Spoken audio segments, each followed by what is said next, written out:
എടുത്തതിന് ശേഷവും 7 വയസ്സുകാരിയായ നിയ പേവിഷബാധയേറ്റ് മരണപ്പെട്ട സാഹചര്യം വളരെ ഗൗരവതരമായിട്ടുള്ള വിഷയമാണ്.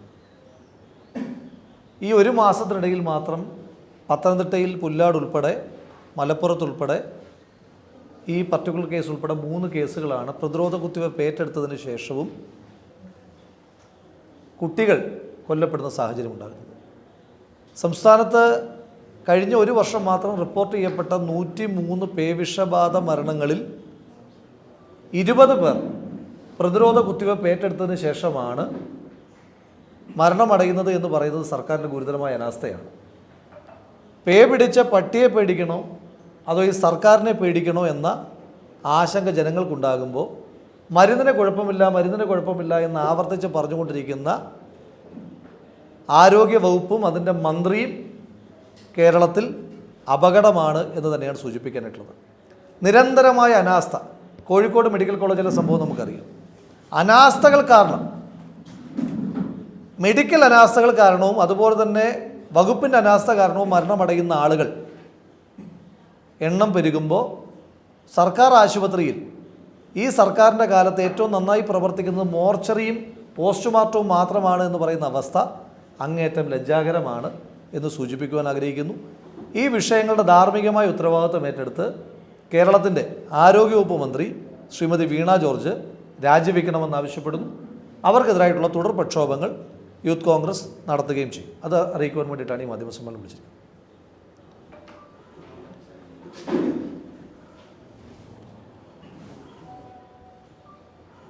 പുനഃസംഘടന സംബന്ധിച്ച് ചർച്ചകളും പ്രശ്നങ്ങളൊക്കെ ഉണ്ട്. യൂത്ത് കോൺഗ്രസിനെ സംബന്ധിച്ച് അക്കോമഡേറ്റ് ചെയ്യപ്പെടുന്നില്ല എന്നൊരു ആക്ഷേപമുണ്ടോ? യൂത്ത് കോൺഗ്രസ് അങ്ങനെ ഒരു അക്കോമഡേറ്റീവായിട്ടുള്ള ആവശ്യം യൂത്ത് കോൺഗ്രസ് ഉന്നയിച്ചിട്ടില്ല. കാലാകാലങ്ങളായി ചെറുപ്പക്കാരെ നന്നായി ഉൾക്കൊള്ളുന്നൊരു പ്രസ്ഥാനമാണ് ഇന്ത്യൻ നാഷണൽ കോൺഗ്രസ്. അതുകൊണ്ട് അങ്ങനൊരു അഭിപ്രായം യൂത്ത് കോൺഗ്രസ്സിനില്ല. പക്ഷേ പുനഃസംഘടനയുമായി ബന്ധപ്പെട്ടിട്ട് വരുന്ന വാർത്തകൾ, ഒരു കാര്യം മനസ്സിലാക്കേണ്ടത്, പാർട്ടിക്ക് അകത്ത് പറയേണ്ടുന്ന പല അഭിപ്രായങ്ങളും പുറത്ത് പറഞ്ഞ് പാർട്ടിയെ തിരുത്തിച്ച് അധികാര കേന്ദ്രങ്ങളിലേക്ക് എത്തിയ ആളുകളാണ് കേരളത്തിലെ കോൺഗ്രസിൻ്റെ ഇപ്പോഴത്തെ മുൻനിര നേതൃത്വം മുഴുവൻ. പുതിയ കാലത്തെ ചെറുപ്പക്കാർ നിലയിൽ ഞങ്ങൾക്കാർക്കും അതറിയാൻ പാടില്ലാത്തത് കൊണ്ടോ അങ്ങനെ തിരുത്താൻ ഒന്നുമില്ലാത്തത് കൊണ്ടോ അല്ല മിണ്ടാതിരിക്കുന്നത്. ഞങ്ങളെല്ലാവരും മിണ്ടാതിരിക്കുന്നത്, പുതിയ കാലഘട്ടത്തിലെ ചെറുപ്പക്കാർ മിണ്ടാതിരിക്കുന്നത്, ഞങ്ങൾ കൂടി മിണ്ടിയാൽ ഉണ്ടാകുന്ന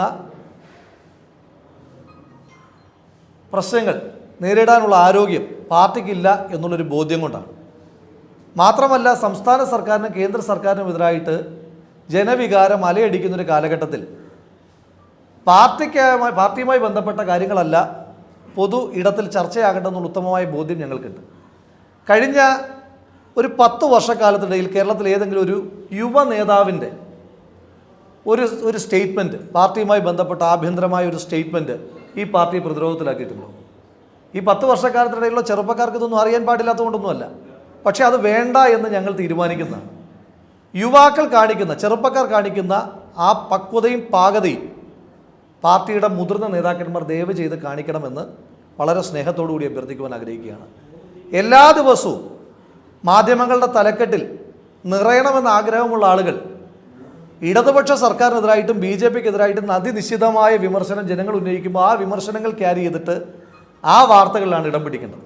അതല്ലാതെയുള്ള വാർത്തകൾ ഇടം പിടിക്കുമ്പോൾ ഇതിൻ്റെ പ്രശ്നമെന്ന് പറയുന്നത്, ഇപ്പോൾ ഇന്നത്തെ ദിവസം ഏറ്റവും അധികം ചർച്ച ചെയ്യപ്പെടേണ്ടത് പേവിഷബാധയേറ്റ് മരണപ്പെട്ട സാഹചര്യമുണ്ട്. അത് ചർച്ച ചെയ്യപ്പെടേണ്ട, ആ രാഷ്ട്രീയം പറയേണ്ടുന്ന ദിവസം എന്താണ് ചർച്ചയാകുന്നതെന്ന് നേതാക്കന്മാർ കൂടി ഒന്ന് ആലോചിക്കട്ടെ. ചായക്കട തൊട്ട് പുതിയ കാലഘട്ടത്തിലെ സമൂഹ മാധ്യമ ഇടങ്ങളിൽ വരെ രാഷ്ട്രീയം പറയുകയും ആ രാഷ്ട്രീയം പറയുന്നതിൻ്റെ പേരിൽ BJPയുടെയും CPMൻ്റെയും ഒക്കെ അക്രമം ഏറ്റുവാങ്ങുകയും അത് ഐഡിയോളജിക്കൽ അറ്റാക്ക് ആയാലും ശരി തന്നെ, കായികമായ അറ്റാക്ക് ആയാലും ശരി തന്നെ, അത് ചെയ്യേണ്ടി വരികയും ചെയ്യുന്ന സാധാരണ പ്രവർത്തകൻ്റെ അവൻ്റെ മുറയിലിനെ തകർക്കുന്നതായിരിക്കരുത് നേതൃത്വത്തിൻ്റെ പ്രവൃത്തി. അതിനകത്ത് നേതാക്കന്മാർ കൃത്യമായി ജാഗ്രത ഉണ്ടാകണം. ഇപ്പോൾ ഈ പുനഃസംഘടനയുമായി ബന്ധപ്പെട്ട് അതിനകത്ത് എന്തിനാ ഇത്ര അനിശ്ചിതത്വം? ഇപ്പോൾ പാർട്ടിയുടെ ഹൈക്കമാൻഡ് ഒരാളെ നിശ്ചയിക്കുമ്പോൾ അത് ഏത് പദവിയിലായിക്കോട്ടെ, ഇപ്പോൾ എന്നെ യൂത്ത് കോൺഗ്രസ് പ്രസിഡൻ്റായിട്ട് പാർട്ടിയുടെ ഹൈക്കമാൻഡ് നിശ്ചയിച്ചു. അപ്പോൾ ആ നിശ്ചയിക്കുന്ന ആളുകൾക്കറിയാം എന്നെ എപ്പോൾ മാറ്റണം എപ്പോൾ മാറ്റേണ്ടതെന്ന്. അത് ബാക്കിയുള്ളൊരു അഭിപ്രായം പറയേണ്ട കാര്യമുണ്ടോ? അങ്ങനെ അഭിപ്രായം പറഞ്ഞിട്ടാണോ ആളുകളെ വെക്കുകയും മാറ്റുകയും ചെയ്യുന്നത്? പാർട്ടിയുടെ ഹൈക്കമാൻഡിന് കൃത്യമായി ബോധ്യമുള്ള പുനഃസംഘടനാ വിഷയത്തിനകത്ത് എല്ലാ ദിവസവും ഇങ്ങനെ വാർത്ത ഉണ്ടാക്കുന്നത് അത്ര ആരോഗ്യകരമല്ല. മാത്രമല്ല, നേതൃത്വം ഇടപെട്ട അനിശ്ചിതത്വം മാറ്റണം. അത് പാർട്ടി പ്രവർത്തകരുടെ മുറയിലിനെ ബാധിക്കും. അതുപോലെ തന്നെ ഈ അധികാര സ്ഥാനങ്ങളിലിരിക്കുന്ന ആളുകളുടെ മുറയിലിനെ ബാധിക്കും. അവർ തുടരുകയാണോ തുടരുകയല്ലേ, അതിനകത്തൊരു ക്ലാരിറ്റി വരുത്തണം. അതല്ലാതിരിക്കുമ്പോൾ അവർക്ക് എങ്ങനെയാണ് പെർഫോം ചെയ്ത് മുന്നോട്ട് പോകാൻ കഴിയുക? വരാൻ പോകുന്ന പഞ്ചായത്ത് തിരഞ്ഞെടുപ്പാണ്. അംഗനവാടിയിലെ ക്ലാസ് ലീഡറെ തിരഞ്ഞെടുക്കുന്ന തിരഞ്ഞെടുപ്പല്ല ഇത്. സാധാരണ പ്രവർത്തകരെ തിരഞ്ഞെടുക്കുന്ന, സാധാരണ പ്രവർത്തകന് അധികാര സ്ഥാനങ്ങളിലേക്ക് വരാൻ കഴിയുന്ന പ്രവർത്തകൻ്റെ തിരഞ്ഞെടുപ്പാണ് ത്രിതല പഞ്ചായത്ത് തിരഞ്ഞെടുപ്പ്. ആ ത്രിതല പഞ്ചായത്ത് തിരഞ്ഞെടുപ്പിൽ ഒരുങ്ങേണ്ടുന്ന പ്രസ്ഥാനം ഇത്തരമൊരു ചർച്ചകളുടെ പിന്നാലെ പോകുന്നത് സാധാരണ പ്രവർത്തകൻ്റെ, ഒരിക്കൽ കൂടി പറയുന്നു, മുറയിൽ തകർക്കും. രാവിലെ പത്രം എടുക്കുമ്പോൾ നെറ്റി ചുളിക്കേണ്ടി വരുന്നത്, വിയർക്കേണ്ടി വരുന്ന അവസ്ഥ, പാർട്ടിയുമായി ബന്ധപ്പെട്ട കാര്യങ്ങളിൽ ഉണ്ടാകുന്ന അവസ്ഥ, പ്രവർത്തകന് മാറ്റേണ്ടുന്ന ബാധ്യത പാർട്ടിയുടെ നേതാക്കന്മാർ ഏറ്റെടുക്കണം. കഴിഞ്ഞൊരു 10 വർഷക്കാലമായി കേരളത്തിലെ ചെറുപ്പക്കാർ കാണിക്കുന്ന അച്ചടക്കം തലയെടുപ്പുള്ള മുതിർന്ന നേതാക്കന്മാർ കൂടി കാണിക്കുവാൻ അവരോട് വളരെ സ്നേഹത്തോടു കൂടി അഭ്യർത്ഥിക്കുകയാണ്.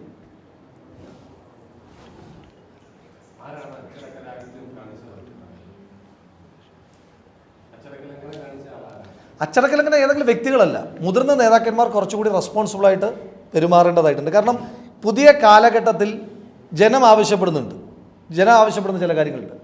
കോൺഗ്രസ് അധികാരത്തിലേക്ക് വരണമെന്ന നിർബന്ധ ബുദ്ധി ജനങ്ങൾക്കുണ്ട്. ആ നിർബന്ധ ബുദ്ധിയെ നമ്മൾ ക്യാരി ചെയ്യണം. മാത്രമല്ല, അത് ചെയ്യാതിരിക്കുക എന്ന് പറയുന്നത് ജനങ്ങളോടുള്ള വലിയ വെല്ലുവിളിയാണ്. കാരണം അത്രയ്ക്ക് കേന്ദ്ര സംസ്ഥാന സർക്കാരുകളോട് പൊറുതിമുട്ടിയിരിക്കുകയാണ് സംസ്ഥാനത്തെ ജനങ്ങൾ, ഈ നാട്ടിലെ ജനങ്ങൾ. ഞാൻ ഇന്ന് പറഞ്ഞ ഗൗരവതരമായ വിഷയത്തെപ്പറ്റി നിങ്ങൾ ആലോചിച്ച് നോക്കൂ. പേവിഷബാധയുടെ പ്രതിരോധ കുത്തിവയ്പ്പ് ഏറ്റെടുത്തതിന് ശേഷം 20 ആളുകൾ മരിക്കേണ്ടി വരികയാണ്. ഈ നാട്ടിലെ ജനങ്ങൾക്ക് ജീവിക്കാനുള്ള അവകാശം പോലും സർക്കാർ റദ്ദ് ചെയ്യുകയാണ്. അതൊക്കെയാണ് ചർച്ചയാകേണ്ടത്, അതാണ് ടാഗ് ലൈൻ ആകേണ്ടത്. അതല്ലാതെയുള്ള ഒരു ചർച്ചയും അത് പാർട്ടിയുടെ നല്ല ആരോഗ്യത്തിന് ഗുണകരമാകില്ല.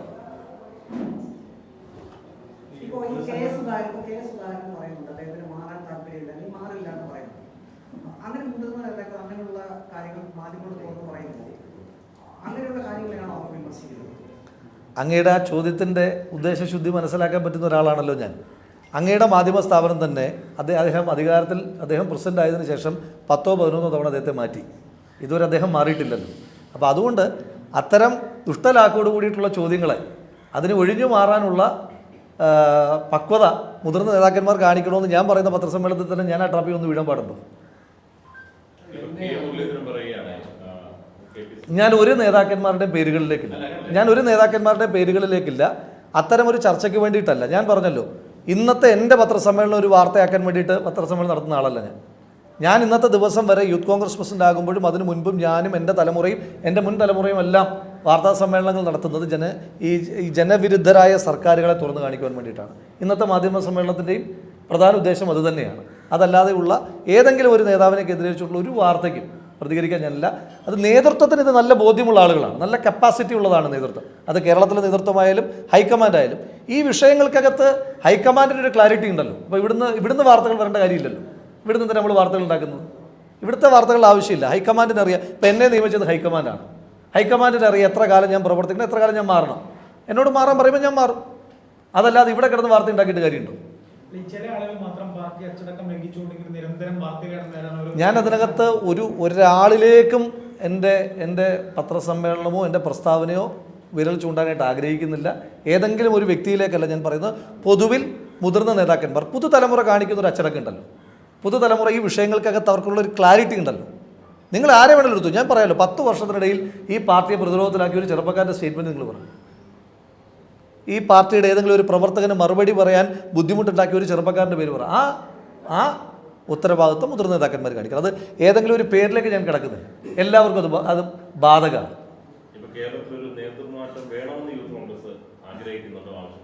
അല്ല, കേരളത്തിലൊരു നേതൃമാറ്റം വേണമെന്നോ വേണ്ടായെന്നോ പറയാൻ കേരളത്തിലുള്ള നേതാക്കന്മാരുടെ കപ്പാസിറ്റി എന്താണ് കേരളത്തിലെ നേതാക്കന്മാരുടെ കപ്പാസിറ്റി? വേണമെന്ന് പറയാനോ വേണ്ട എന്ന് പറയാനോ? ഇത് നമ്മളെ നിശ്ചയിക്കുന്ന ആളുകളില്ലേ? നമ്മളെ നിശ്ചയിക്കുന്ന ആളുകളല്ലേ നമ്മൾ തുടരണമോ നമ്മൾ വേണ്ടായോ എന്ന് തീരുമാനിക്കേണ്ടത്? ആ നിശ്ചയിക്കുന്ന ആളുകളല്ലേ? ആ ആളുകൾക്ക് അതിനകത്തൊരു കപ്പാസിറ്റി ഉള്ളത് കൊണ്ടാണല്ലോ നമ്മളെയൊക്കെ നിശ്ചയിച്ചത്. ആ ആളുകൾ തന്നെ തീരുമാനിച്ചോട്ടെ.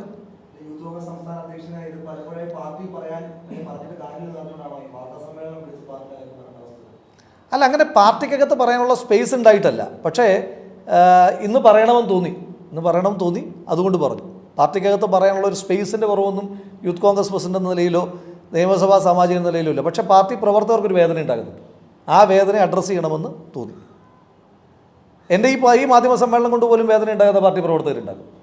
അവരോട് ഖേദം രേഖപ്പെടുത്തുവാൻ കൂടി ഞാൻ ഈ അവസരം ഉപയോഗിക്കുകയാണ്.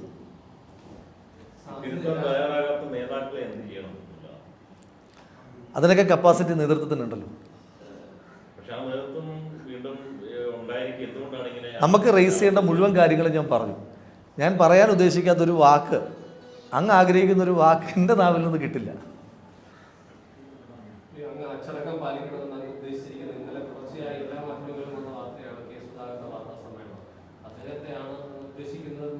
അദ്ദേഹത്തെ അല്ല ഉദ്ദേശിക്കുന്നത്. അദ്ദേഹത്തോട് ചോദ്യങ്ങൾ ഉണ്ടാകുന്ന സാഹചര്യം ഉണ്ടല്ലോ, ആ സാഹചര്യം അടക്കം ഉത്തരവാദിത്വം ഉണ്ടല്ലോ അതിനകത്ത്. ഒരു KPCC പ്രസിഡന്റ് വന്നതിന് ശേഷം 11 തവണയാണ് അദ്ദേഹത്തെ മാറ്റിയ വാർത്തകൾ വരുന്നത്. അത് ചില മാധ്യമങ്ങൾക്ക് ബോധപൂർവമായ അജണ്ടയുണ്ട്. കാരണം അദ്ദേഹം ആ മാധ്യമങ്ങൾക്കെതിരായിട്ട്, ആ മാധ്യമങ്ങളുടെ ചില ശരികേടുകൾക്കെതിരായിട്ട് വിരൽ ചൂണ്ടുമ്പോൾ അദ്ദേഹത്തെ എന്നങ്ങ് മാറ്റിക്കളയാം എന്നുള്ള ചില അജണ്ട ചില മാധ്യമ പ്രവർത്തകർക്ക് ഉണ്ടായിരിക്കാം, മാധ്യമങ്ങൾക്ക് ഉണ്ടായിരിക്കാം. ആ അജണ്ടയ്ക്കൊത്തല്ലല്ലോ പാർട്ടി പ്രവർത്തിക്കുന്നത്. ആ അജണ്ടയ്ക്കൊത്തല്ലോ പാർട്ടി പ്രവർത്തിക്കുന്നത് എന്നുള്ളതുകൊണ്ടാണ് ഈ മാധ്യമങ്ങളെല്ലാം നിരന്തരമായി മാറ്റിയിട്ടും അദ്ദേഹം മാറാതിരിക്കുന്നത്. അദ്ദേഹത്തെ മാറ്റിയിട്ടില്ലല്ലോ നേതൃത്വം.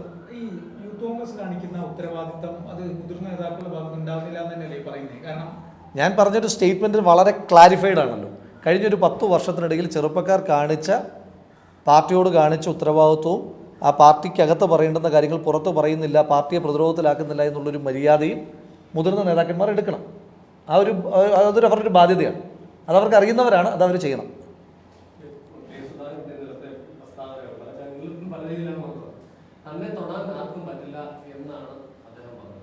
അദ്ദേഹം പറഞ്ഞതിന് പോയിന്റ് എന്താണ്? ഹൈക്കമാൻഡാണ് അദ്ദേഹത്തെ നിശ്ചയിച്ചത്. അത് ചില മാധ്യമങ്ങൾ പറയുകയാണ് അദ്ദേഹത്തെ മാറ്റുമെന്ന് പറഞ്ഞാൽ മാറ്റൂ. ഹൈക്കമാൻഡാണ് അദ്ദേഹത്തെ നിശ്ചയിച്ചത്. ഞാനൊന്നും അത് തന്നെയല്ലേ പറഞ്ഞത്. ഹൈക്കമാൻഡാണ് ശ്രീ കെ സുധാകരനെ KPCC പ്രസിഡന്റായിട്ട് നിശ്ചയിച്ചത്. ഹൈക്കമാൻഡാണ് അദ്ദേഹത്തെ എന്നായാലും ഏതെങ്കിലും ഒരു കാലത്ത് ശ്രീ കെ സുധാകരൻ്റെ ടെന്യൂർ കഴിയുമല്ലോ, എൻ്റെ ടെന്യൂർ കഴിയുമല്ലോ. ഞങ്ങളുടെയൊക്കെ ടെന്യൂർ കഴിയുമ്പോൾ ഞങ്ങളെ മാറ്റേണ്ടത് ഹൈക്കമാൻഡാണ്. അതല്ലാതെ ഏതെങ്കിലും മാധ്യമങ്ങളോ മാധ്യമ പ്രവർത്തകരോ ചേർന്ന് കഴിഞ്ഞാൽ അദ്ദേഹത്തെ മാറ്റാൻ കഴിയുമോ? അങ്ങനെ മാറ്റാൻ കഴിയില്ല. അവരല്ലല്ലോ ഈ പാർട്ടിയുടെ കാര്യങ്ങൾ തീരുമാനിക്കുന്നത്. അവർ മൈക്കും തൂക്കി വരുമ്പോൾ ഓരോരുത്തരുടെ ഉദ്ദേശ ലക്ഷ്യം എന്താണെന്ന് നേതാക്കന്മാരൊന്ന് മനസ്സിലാക്കുന്ന നന്നായിരിക്കും. ഇപ്പോൾ ഓരോ മാധ്യമ സ്ഥാപനങ്ങൾക്കും മാധ്യമ പ്രവർത്തകർക്കും ചില അജണ്ടകൾ ഉണ്ടാവുമല്ലോ. ഇപ്പോൾ ചില മാധ്യമ പ്രവർത്തകർ ഹൈലി സെക്കുലറാണ്. അവരുടെ ചോദ്യങ്ങളെല്ലാം ആ സെക്കുലർ ചോദ്യങ്ങളായിരിക്കും. അത് കമ്മ്യൂണലി പോളറൈസ്ഡ് ആയിട്ടുള്ള ആളുകളെ അസ്വസ്ഥപ്പെടുത്തും.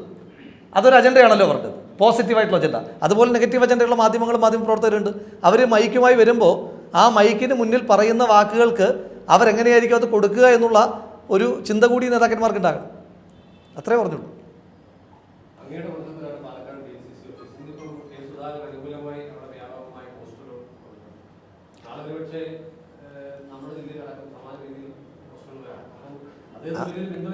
നാളെ അങ്ങനെ ഒരു പോസ്റ്റർ വരും എന്നുള്ള വിവരം അങ്ങേക്കുണ്ടെങ്കിൽ എനിക്കെന്തായാലും അങ്ങനെ ഒരു വിവരമില്ല. നാളെ അങ്ങനെ ഒരു പോസ്റ്റർ ഒട്ടിയേക്കുമെന്ന് അങ്ങേക്ക് തന്നെ വിവരമുണ്ട് എങ്കിൽ ആ വിവരം തന്ന സോഴ്സിൻ്റെ ഉദ്ദേശശുദ്ധി നല്ലതല്ല എന്ന് മാത്രമാണ് എനിക്ക് സൂചിപ്പിക്കാനായിട്ടുള്ളത്. പിന്നെ അങ്ങയുടെ ചോദ്യം, ശ്രീ കെ സുധാകരൻ കേരളത്തിൽ വലിയ ജനസ്വാധീനമുള്ള നേതാവാണെന്നുള്ള കാര്യത്തിൽ ആർക്കാ തർക്കമുള്ളത്? കേരളത്തിലെ കോൺഗ്രസ് നേതാക്കന്മാരുടെ പ്രത്യേകത എന്താ? എല്ലാവരും വലിയ ജനസ്വീകാര്യതയുള്ള ആളുകളാണ്. നിങ്ങൾ പലപ്പോഴും കോൺഗ്രസിനെ പറ്റി ചോദിക്കുന്ന ഒരു നെഗറ്റീവ് നോട്ടിൽ നിങ്ങൾ പറയുന്നൊരു കാര്യമുണ്ടല്ലോ. കോൺഗ്രസ് ഒരു നേതാവുണ്ട്. ഒരു നേതാവല്ലെന്ന് ഒരുപാട് നേതാക്കന്മാരുണ്ട്. CPM ഒറ്റ നേതാവേ ഉള്ളൂ. ആ നേതാവിൻ്റെ കുടുംബമാണ് ആ പാർട്ടിയെ നിയന്ത്രിക്കുന്നത്. ഇത് അങ്ങനെയല്ല. ഇത് ഓരോരുത്തരും എടുത്ത ക്രൗഡ് പുള്ളേഴ്സാണ്. ശ്രീ കെ സുധാകരൻ കേരളത്തിൻ്റെ ഏത് ജംഗ്ഷനിൽ പോയാലാ കോൺഗ്രസ് പ്രവർത്തകർ ആവേശത്തോടു കൂടി ഒത്തുകൂടാത്തത്? അതുപോലെയാണ് എല്ലാ നേതാക്കന്മാരും. കേരളത്തിലെ കോൺഗ്രസ് നേതാക്കന്മാർ ഹൈലി പൊട്ടൻഷ്യലാണ്, ഹൈലി പോപ്പുലസ് ആണ്. അത് ഞങ്ങളുടെ അസറ്റാണ്. അത് ശ്രീ കെ സുധാകരൻ മാത്രമല്ല. ശ്രീ കെ സുധാകരൻ എങ്ങനെയാണ്, ശ്രീ KC വേണുഗോപാൽ എങ്ങനെയാണ്, ശ്രീ VD സതീശൻ എങ്ങനെയാണ്, ശ്രീ രമേശ് ചന്ദ്രൻ എങ്ങനെയാണ്, ശ്രീ K മുരളീധരനും ശ്രീ ശശി തരൂരും അടക്കമുള്ള കോൺഗ്രസിൻ്റെ നേതൃത്വം, സീനിയർ നേതാക്കന്മാർ, അതല്ലേ ഞങ്ങളുടെ ഏറ്റവും വലിയ അസറ്റ് അതല്ലേ?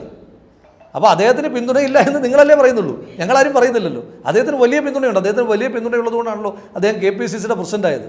കേരളത്തിലെ കോൺഗ്രസ് പ്രവർത്തകന് ഏറ്റവും വലിയ ആവേശം സമ്മാനിച്ചിട്ടുള്ള പ്രസിഡന്റ് അല്ലേ അദ്ദേഹം? അതിനകത്തൊന്നും ആർക്കും തർക്കമില്ല. അദ്ദേഹത്തിന് പിന്തുണയില്ല എന്ന് നിങ്ങളാണ് വാർത്ത കൊടുക്കുന്നത്. അപ്പോൾ അങ്ങ് തന്നെ അത് തിരുത്തിയാൽ മതി.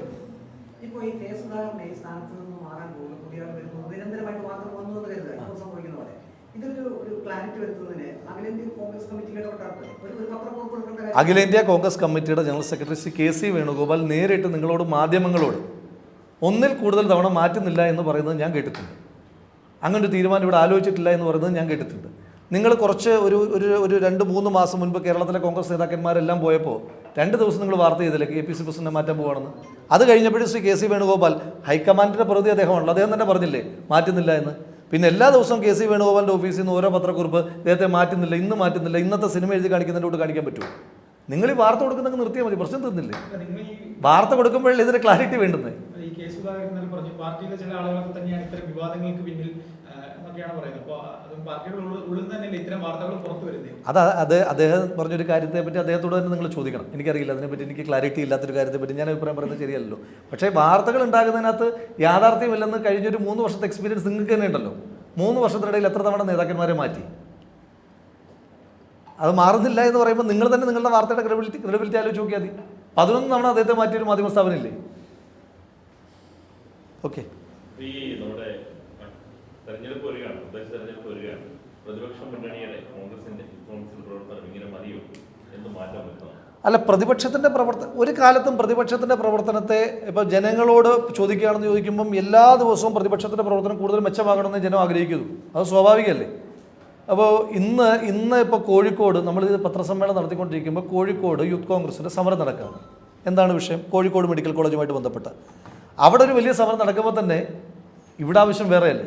പേവിഷബാധയേറ്റ് ഒരു കുട്ടി, പ്രതിരോധ കുത്തിവയ്പ്പ് ഏറ്റെടുത്ത കുട്ടി മരണപ്പെട്ടു. അപ്പോൾ അവിടുത്തെ ആളുകൾ സാറ്റിസ്ഫൈഡ് ആണ് ആ സമരത്തിൽ, പക്ഷേ ഇവിടെ ഡിസാറ്റിസ്ഫൈഡ് ആണ്. കാരണം ഇവിടെ സമരം ഇനിയാണ് ചെയ്യാൻ പോകുന്നത്. അപ്പോൾ അതുകൊണ്ട് അനുനിമിഷം കൊള്ളരുതായ്മ ചെയ്തുകൊണ്ടിരിക്കുന്ന ഒരു സർക്കാരിനെതിരായിട്ട് പ്രവർത്തിക്കുന്ന പ്രതിപക്ഷത്തിന് ഉത്തരവാദിത്വം വളരെ കൂടുതലാണ്. കാരണം ജനങ്ങളുടെ എക്സ്പെക്റ്റേഷൻ ഇങ്ങനെ കൂടുകയാണ്. ഓരോ മുക്കിലും ഇഷ്യൂസ് അല്ലേ ഈ ഗവൺമെൻറ് ഉണ്ടാക്കുന്നത്, ജനങ്ങളെ ദ്രോഹിക്കല്ലേ. അപ്പോൾ അതെല്ലാം ഏറ്റെടുക്കണമെന്ന് അവർ ആഗ്രഹിക്കുന്നുണ്ട്. അതെല്ലാം ഏറ്റെടുക്കാൻ പല പരിമിതികളുണ്ട്. ആ പരിമിതികളെ അതിജീവിക്കുക എന്നുള്ളതാണ് ഞങ്ങളുടെ എല്ലാ ഉത്തരവാദിത്വം. എല്ലാ സീറ്റുകളും ജയിച്ചിരുന്ന പത്തനംതിട്ട ജില്ലയിൽ ഒരു നക്കിപ്പൂച്ച പോലും ഇല്ലാത്ത അവസ്ഥയാണ്. അദ്ദേഹത്തിൻ്റെ ആ പരാതിക്ക് 2026 പരിഹാരം ജനവും കോൺഗ്രസും UDF-ഉം ചേർന്ന് നൽകും.